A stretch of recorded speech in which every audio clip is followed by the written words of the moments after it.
وسيئات أعمالنا من يهده الله فلا مضل له ومن يضلل فلا هادي له وأشهد أن لا إله إلا الله وحده لا شريك له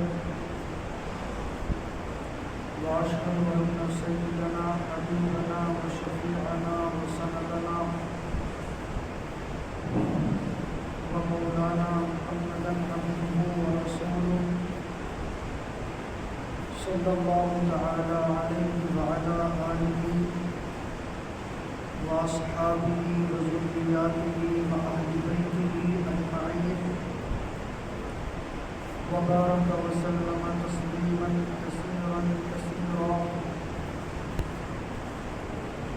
أما بعد فأعوذ بالله من الشيطان الرجيم بسم الله الرحمن الرحيم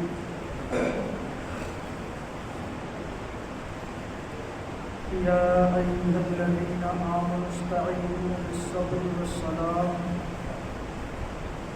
إن الله مع الصابرين صدق الله مولانا العلي العظيم وصدق رسوله النبي الكريم اللهم صل على محمد وعلى آل محمد كما صليت على إبراهيم وعلى آل إبراهيم إنك حميد مجيد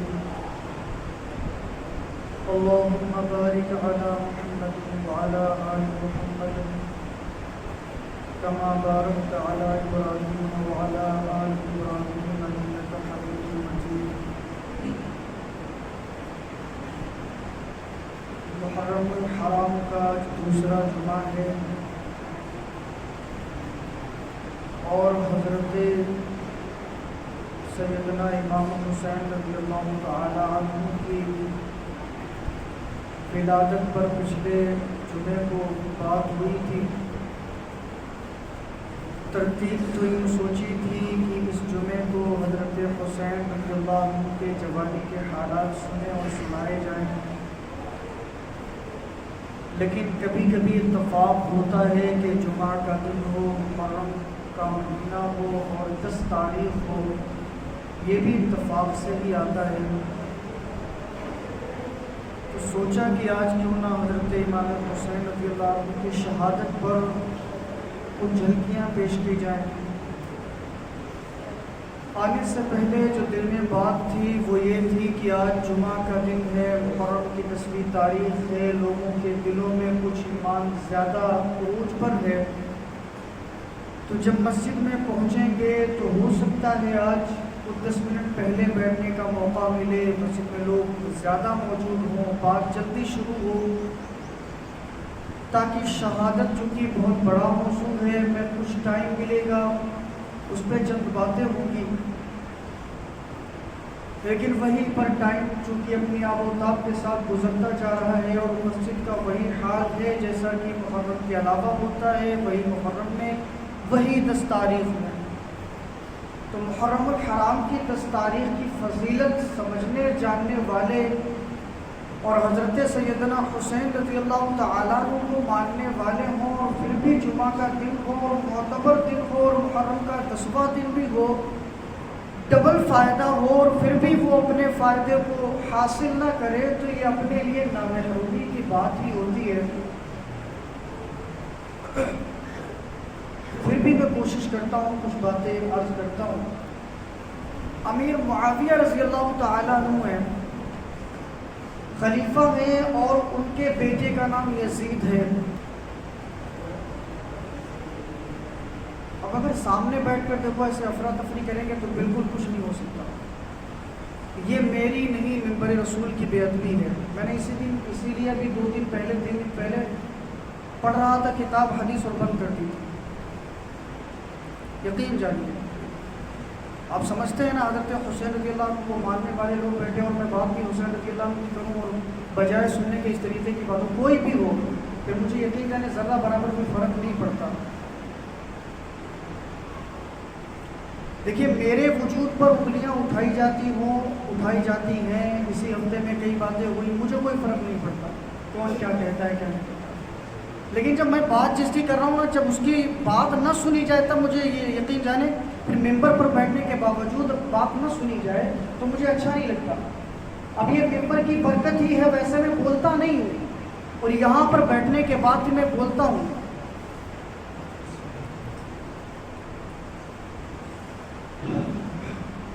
اللہ رحم فرمائے، استغفر اللہ صلی اللہ تعالی علیہ وسلم۔ عرض یہ کر رہا تھا کہ امیر معاویہ رضی اللہ تعالی عنہ ہیں، ان کے بیٹے کا نام یزید ہے، اپنے بیٹے کو بتایا کہ ایسا ہے کہ میں دنیا سے رخصت ہونے والا ہوں، تو تمہیں جو خلافت ہے اس کا تاج دے کر جا رہا ہوں، لیکن اس کو تمہیں پہننا نہیں ہے، بلکہ تمہیں جانا ہے سیدنا امام حسین رضی اللہ عنہ کے قدموں میں رکھنا ہے۔ ان کے ساتھ بڑے بڑے کچھ صحابیوں کے بیٹے ہیں، صحابی ہیں، وہ مشورہ کریں گے، اگر وہ تم کو یہ تاج دے دے تو لے لینا، اور اگر اپنے پاس رکھ لے تو اس کو قبول کرنا، یہی تمہارے لیے فائدے کی بات ہوگی۔ وہ جب گزر گئے امیر معاویہ، یزید نے زبردستی کو تاج حاصل کیا، اپنے آپ کو بادشاہ اور خلافت کا اہل بتایا۔ ادھر سے پھر حضرت حسین رضی اللہ عنہ کے پاس خط بھیجا، میں بہت شارٹ میں بات کر رہا ہوں، شارٹ سے بھی شارٹ، خط بھیجا، اور خط بھیجا تو کہا کہ حضرت حسین رضی اللہ عنہ بیعت کریں، اس وجہ سے کہ تمام جو معتبر شخصیات تھیں اس ٹائم پر پوری دنیا میں سوائے حضرت حسین رضی اللہ عنہ سے زیادہ اس ٹائم پر معتبر شخصیات کوئی تھی ہی نہیں۔ یزید جانتا تھا کہ اگر یہ بات مان لیں گے تو پھر تمام مسئلے حل ہو جائیں گے، انہوں نے لیکن حضرت حسین نے انکار کیا، میں اس سے بیعت نہیں کرتا، وہ تو رد کر دیا۔ کوفہ والوں کے پھر الگ سے خط آنا شروع ہو گئے کہ ہماری رہبری کے لیے آ جائیں، ہمیں سیدھا راستہ بتانے کے لیے آ جائیں، ہمیں رہنمائی اور صحیح راستہ بتانے کے لیے آپ کی ضرورت ہے، آ جائیں، یہاں کوئی قائد نہیں، کوئی رہنما نہیں۔ حضرت حسین کے پاس خطوط آتے رہے، جب دیکھا بہت سارے خطوط آ گئے، اپنے ان صحابیوں کو، اپنے ان بھائیوں کو دکھلایا، عبداللہ ابن عباس رضی اللہ تعالیٰ عنہ، عبداللہ ابن عمر رضی اللہ تعالیٰ عنہ، عبداللہ ابن زبیر رضی اللہ تعالیٰ عنہ، کیا کہتے ہو، جانا چاہیے؟ بالکل نہیں جانا چاہیے۔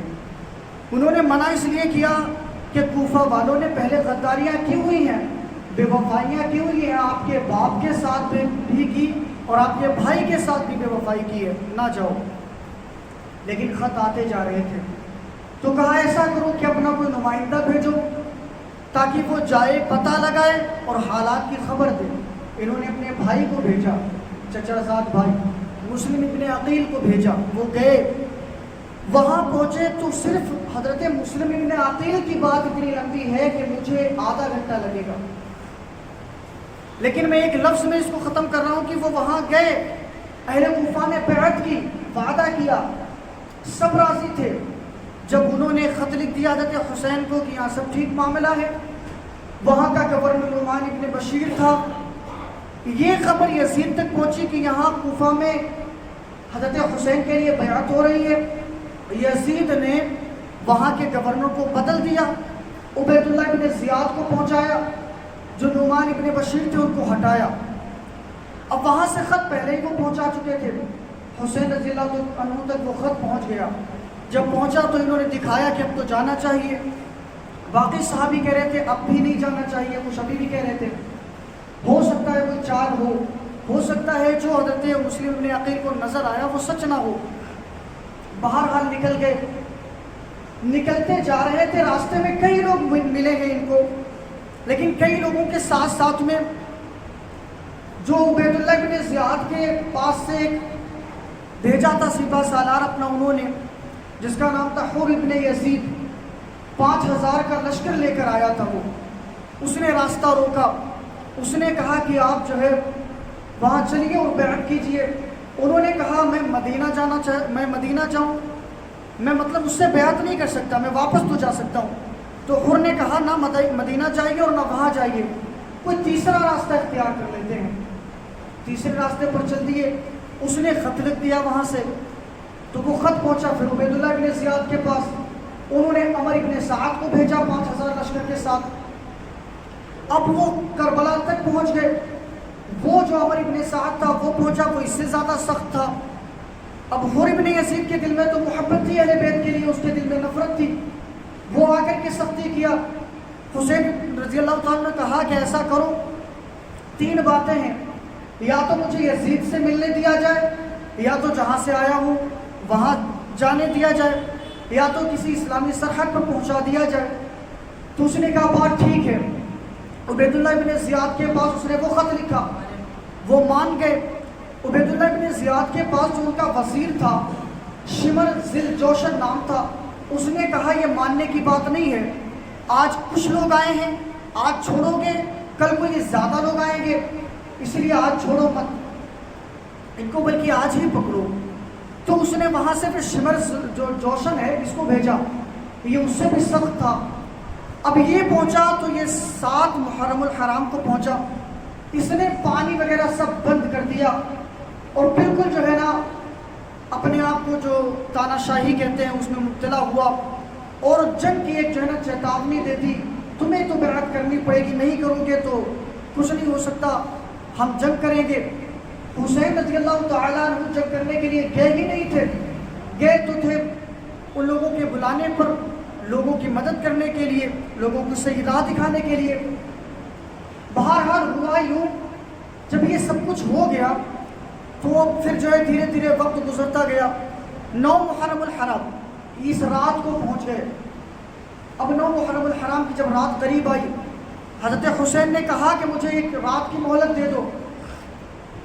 جب ایک رات کی مہلت مانگ لی ان لوگوں سے, انہوں نے دے دی, تو انہوں نے اپنے اس قافلے میں جو چراغ تھا اس کو بند کیا, بجھایا, اور کہا کہ آج روئے زمین پر جتنے لوگ ہیں, تمام دنیا میں جتنے دوست ہیں اور وفا ہیں جو ساتھ دینے والے ہیں, تم سب سے معتبر ہو, تم نے میرا ساتھ دیا, بہت دیا, لیکن لوگ میرے خون کے پیاسے پڑ گئے ہیں. چونکہ ان کو خبر مل چکی تھی میرے بھائی جو آئے تھے ان کے ساتھ کیا ہوا, قتل کر دیا گیا.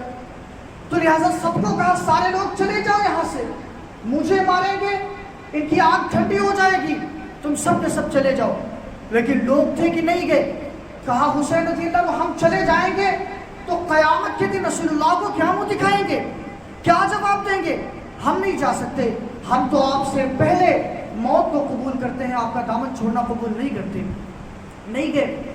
وقت گزرا, صبح ہوئی, فجر کا ٹائم ہوا, نماز ہوئی.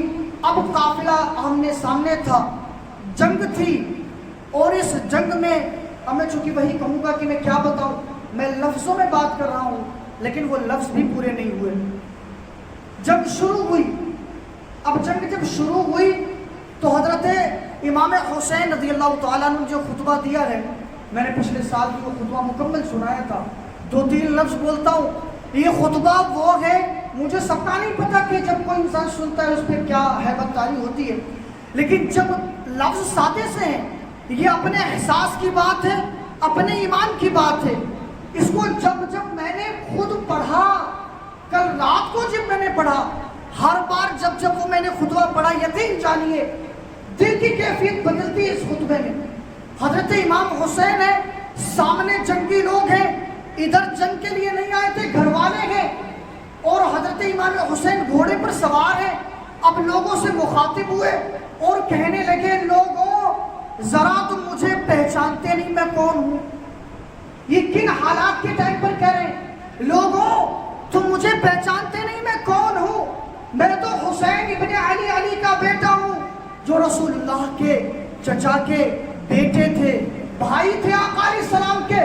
لوگوں پہچانتے نہیں, پہچانو میں کون ہوں. آقا علیہ السلام تمہارے نبی تھے, میں ان کا نواسا ہوں. لوگوں مجھے پہچانتے نہیں میں کون ہوں. سیدہ فاطمہ زہرا جنت کی ملکہ, میں ان کا بیٹا ہوں. لوگوں پہچانتے نہیں, وہ حدیث تم تک نہیں پہنچی کہ میں کون ہوں. الحسن والحسین سیدہ شباب اہل جنہ, رسول اللہ فرماتے ہیں جنتی نوجوانوں کے سردار ہیں ہم. لوگوں پہچانوں میں کون ہوں. قرۃ عین اہل سنہ, آقا علیہ السلام نے 2 جگہوں پر فرمایا, فرمایا میری آنکھوں کی ٹھنڈک نماز میں ہے.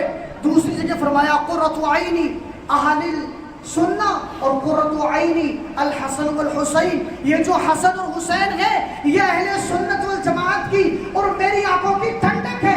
لوگوں پہچانو مجھے، اور میں نے تم میں سے کسی کا مال نہیں لوٹا، کسی کو قتل نہیں کیا.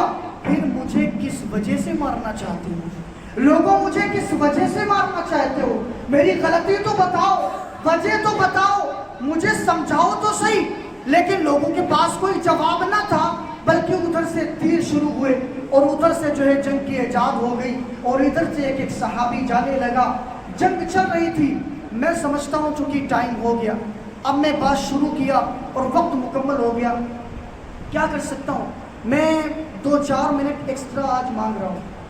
چونکہ میں نے بات شروع کی ہے، میں ایکسٹرا 2-4 منٹ آج مانگ رہا ہوں. مانگتا نہیں، اب میں نے شروعات کی ہے بات کی، ابھی ذرا 2-4 منٹ دیں مجھے. حضرت حسین رضی اللہ تعالیٰ نے یہ بات کی، لوگوں نے ادھر سے تیر برسانے شروع کیے.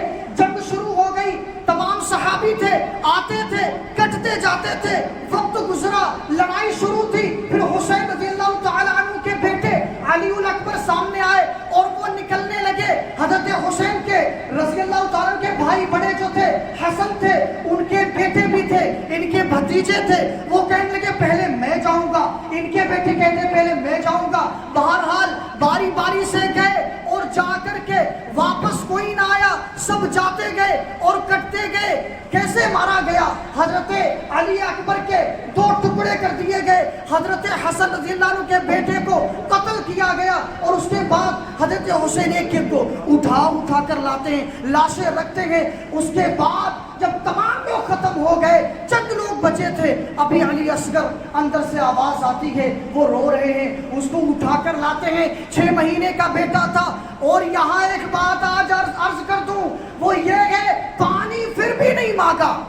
جو میرے پاس، چونکہ میں طالب علم ہوں، میں عالم نہیں، میری نالج کے مطابق، میں نے جو مطالعہ کیا اس کے مطابق، میں نے جو سنا اس کے مطابق ہی نہیں، جو پڑھا اس کے بھی مطابق، پانی نہیں مانگا تھا. حضرت علی اصغر کے لیے بھی پانی نہیں مانگا تھا، بلکہ اس کو لائے تھے اور کہا کیا تمہیں اس پر بھی ترس نہیں آتا؟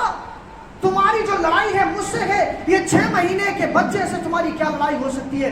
ادھر کے لوگوں نے سنا نہیں، بلکہ ادھر سے تیر آیا، ان کے گردن میں گیا. حضرت حسن حسین رضی اللہ عنہ کہتے ہیں بڑے بیٹے کو اٹھایا، تمام صحابیوں کو اٹھایا، ٹکڑوں کو اٹھا کر لائے، لاشوں کو ایسی اٹھا کر لائے. ہاتھ کٹا، آنکھ پھوٹی، بدن چھلنی، کسی کا سینہ چاکتا، انتڑیاں باہر تھی. لیکن جب اس بیٹے کے حلق میں آ کر تیر چبھا گئے نا، تو اس وقت میں بوڑھا ہو گیا تھا. اس سے پہلے بڑے بیٹے کو اٹھا کر یہ باپ 58 سال کا 18 سال کی بیٹے کی لاش کو لاتا ہے. یہ ہمت دیکھیے. لیکن کہتے جب 6 مہینے کے بیٹے کو میں نے دیکھا گود میں، لوگوں نے نہ دیکھا، حلق میں تیر آیا تو اس ٹائم کہتے اب میں بوڑھا ہوا تھا، اس سے پہلے بوڑھا نہیں ہوا تھا. اس کے باوجود پھر تمام لوگ جب ختم ہو گئے، کچھ صحابی تھے وہ سامنے تھے، کہہ رہے تھے میں پہلے شہید ہو جاؤں، یہ شہید نہ ہو. پھر بھی لیکن کہتے تھے بچا تو نہیں سکتا، لیکن اس سے پہلے مرنا چاہتا ہوں. چلے گئے. حضرت حسین رضی اللہ تعالیٰ عنہ پھر نکلے ہیں کربلا کے میدان میں. حضرت حسین رضی اللہ تعالیٰ جب نکلے کربلا کے میدان میں، ایک ایک آدمی سامنے نہیں آتا تھا. جدھر جاتے تھے کئی لوگوں کو ختم کر کے آتے تھے. اور یہ جنگ جاری تھی. سامنے یوں کہا جاتا ہے 22,000 لوگ تھے، ادھر 72 تھے. 72 میں سے 71 ختم ہو چکے، شہید ہو چکے. ایک واحد شخصیت بچی تھی اور وہ لڑنے کے لیے جب نکلے، میں کہتا ہوں 22,000 نہ ہو، 22 لاکھ کیوں نہ ہوتے. یہاں حضرت حسین اکیلے نہ تھے، ان کے سر پہ رسول اللہ کا امامہ تھا. یہ اکیلے نہ تھے، ان کے جو اوپر تھی ایک چادر تھی جو ان کی ماں کی چادر تھی. یہ اکیلے نہ تھے، ان کے ہاتھ میں علی مرتضیٰ رضی اللہ تعالیٰ عنہ کی تلوار تھی. یہ دعائیں تھی. یہ لڑتے جا رہے تھے، دشمنوں کو ختم کرتے جا رہے تھے. یہ زمین و آسمان نے ایک ایسا کربلا کا واقعہ دیکھا کہ جس میں یوں دیکھا کہ تمام لوگ بھیڑ بکریوں کی طرح بھاگتے تھے. حضرت حسین اکیلے تھے، ڈٹے ہوئے تھے، لوگوں کی طرف لپکتے تھے گویا کہ وہ بھیڑ بکریاں ہو اور یہ کوئی شیر ہو. یہ تب ہے جب ان کے تمام جسم چھلنی ہو چکا تھا، تمام جسم پر تیر تلواروں کے نیزوں کے وار آ چکے تھے، تمام لاشوں کو اٹھا چکے تھے، 3 دن کے مسلسل پیاسے تھے، یہ اس ٹائم پر یہ حالت تھی اور لڑتے رہے۔ ایک ٹائم وہ آ گیا ایسے موقع پر انہوں نے کہ عصر کا ٹائم ہو گیا، لوگوں اب عصر کا ٹائم ہو گیا، اب اس جنگ کو ختم کر دو، اب مجھے نماز پڑھنی ہے، تم بھی پڑھ لو ہم بھی پڑھیں گے۔ لوگوں نے کہا نانا تم پڑھو، تمہیں پڑھنی ہے، ہم نہیں پڑھتے۔ آج بھی جو لوگ نماز میں سستی کرتے ہیں، نماز کو چھوڑ دیتے ہیں، وہ لوگ یزید کی صف میں شامل ہو جاتے ہیں۔ انہوں نے کہا ہمیں ضرورت نہیں۔ حسین رضی اللہ تعالیٰ عنہ کیسے حالات میں، کیسے ٹائم پر، پیاسے بھی تھے، لاشیں بھی تھی، خون آلود جسم بھی تھا، تیر و تلوار کے زخم بھی تھے، لوگ اور کنبہ اور قافلہ سب مٹ چکا، سب ختم ہو گیا، سب جو ہے شہید ہو گئے۔ ایسے ٹائم پر پھر تیمم کیا، تیمم کرنے کے بعد سر کو سجدے میں رکھا، سبحان ربی الاعلیٰ کی صدا بلند تھی۔ لوگوں نے کہا ہم ان کا اب بھی کچھ بگاڑ نہیں سکتے، سجدے میں ہے ابھی مارو، اس کے علاوہ مارو گے مار نہیں پاؤ گے۔ تو پھر کیا کیا؟ بدبخت آئے، کسی نے ہاتھوں کو کاٹا، کسی نے گردن کو کاٹا، گردن کو نیزے پر اٹھایا اور اٹھا کر کہا ہم جیت گئے، ہم جیت گئے۔ زین العابدین ایک بیٹے تھے، بیمار اندر بیٹھے تھے، جھانک کر دیکھا، لوگوں نہیں تم نہیں جیتے، میرا جو باپ تھا وہ پہلے بھی بلند مرتبہ تھا، آج شہید ہوا، تب بھی غور سے دیکھو اس کی گردن اوپر ہی نظر آ رہی ہے، اب بھی اس کا مرتبہ بلند ہے، اب بھی وہ اونچے مقام پر ہے۔ چھوٹی سی بات کہہ کر بات کو مکمل کرتا ہوں، وہ یہ ہے جب ان کو یہاں سے لے جایا گیا، حضرت حسین کے سر کو آگے یوں لٹکایا گیا تھا، ان کی بیٹی سکینہ اور فاطمہ یہ معصوم بچیاں تھیں، ان کو جس گھوڑے یا اونٹ پر باندھا گیا تھا ان کے والد کے سر کو اس کے آگے باندھا گیا تھا۔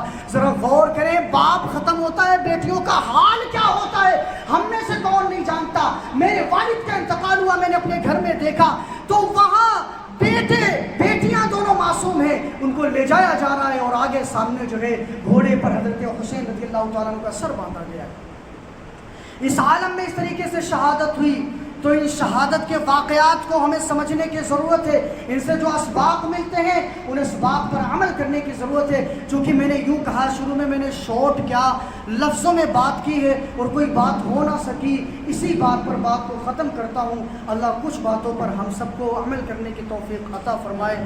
وآخر دعوانا الحمدللہ رب العالمین۔